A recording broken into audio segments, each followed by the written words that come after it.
Salmo 77, hino de Asaf. Escuta, ó meu povo, minha doutrina, as palavras de minha boca, presta atenção. Abrirei os lábios, pronunciarei sentenças, desvendarei os mistérios das origens.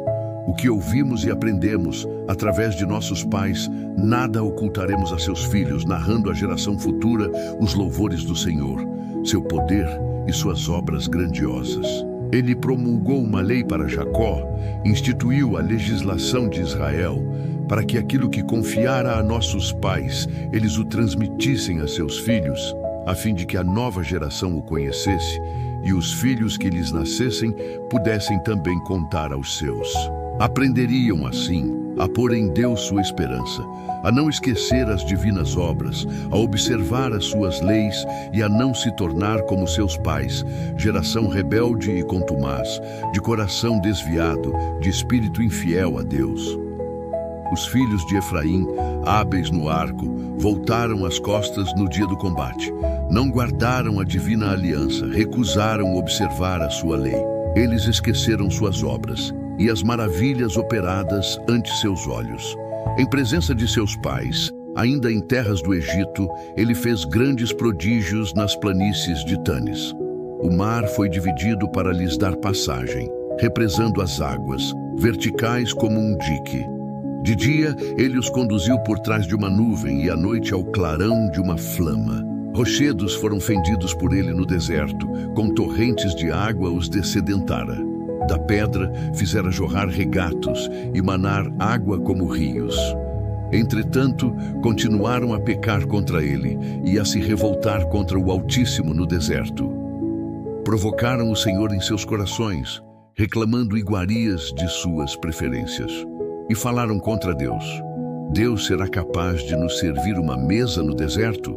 Eis que feriu a rocha para fazer jorrar dela água em torrentes. Mas poderia ele nos dar pão e preparar carne para seu povo? O Senhor ouviu e se irritou. Sua cólera se acendeu contra Jacó, e sua ira se desencadeou contra Israel, porque não tiveram fé em Deus, nem confiaram em seu auxílio. Contudo, ele ordenou as nuvens do alto e abriu as portas do céu. Fez chover o maná para saciá-los, deu-lhes o trigo do céu. Pôde o homem comer o pão dos fortes e lhes mandou víveres em abundância. Depois fez soprar no céu o vento leste e seu poder levantou o vento sul. Fez chover carnes, então, como poeira, numerosas aves como as areias do mar, as quais caíram em seus acampamentos ao redor de suas tendas. Delas comeram até se fartarem e satisfazerem os seus desejos. Mas apenas o apetite saciaram. Estando-lhes na boca ainda o alimento, desencadeia-se contra eles a cólera divina, fazendo perecer a sua elite e prostrando a juventude de Israel. Malgrado tudo isso, persistiram em pecar, não se deixaram persuadir por seus prodígios. Então Deus pôs súbito termo a seus dias, e seus anos tiveram repentino fim. Quando os feria, eles o procuravam e de novo se voltavam para Deus. E se lembravam que Deus era o seu rochedo e que o Altíssimo lhes era o Salvador. Mas suas palavras engadivam e lhe mentiam com a sua língua. Seus corações não falavam com franqueza, não eram fiéis à sua aliança. Mas ele, por compaixão, perdoava-lhes a falta e não os extermidiva. Muitas vezes reteve sua cólera, não se entregando a todo o seu furor, sabendo que eles eram simples carne, um sopro só, que passa sem voltar. Quantas vezes no deserto o provocaram e na solidão o afligiram. Recomeçaram a tentar a Deus, a exasperar o Santo de Israel.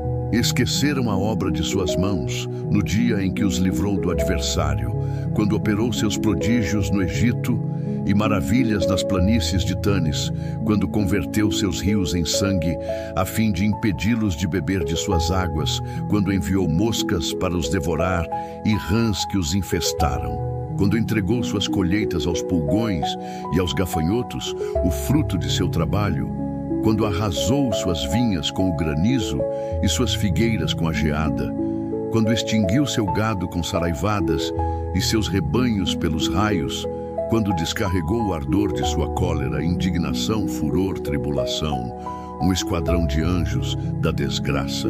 Deu livre curso à sua cólera, longe de preservá-los da morte. Ele entregou a peste e os seres vivos. Matou os primogênitos no Egito, os primeiros partos nas habitações de Cam, enquanto retirou seu povo como ovelhas e o fez atravessar o deserto como rebanho. Conduziu-o com firmeza, sem nada ter que temer, enquanto aos inimigos os submergiu no mar.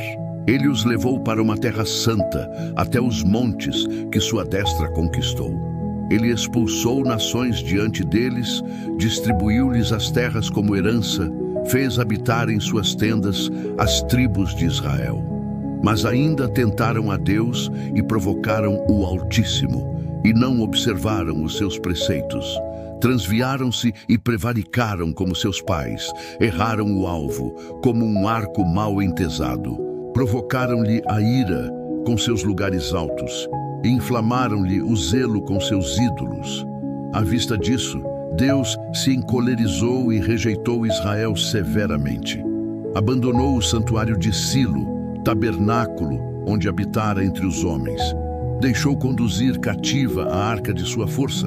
Permitiu que a arca de sua glória caísse em mãos inimigas. Abandonou seu povo à espada e se irritou contra a sua herança.